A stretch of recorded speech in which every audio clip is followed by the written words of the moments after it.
Mən bir qadın tanıdım. Dərdləri ilə, sevincləri ilə,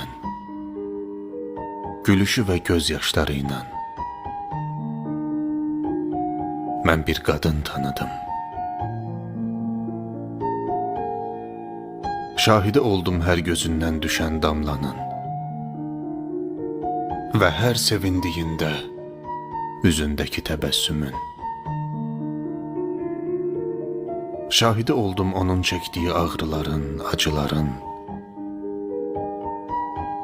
Başqalarını sevindirməyə çalışarkən içindəki yanğınların şahidi oldum.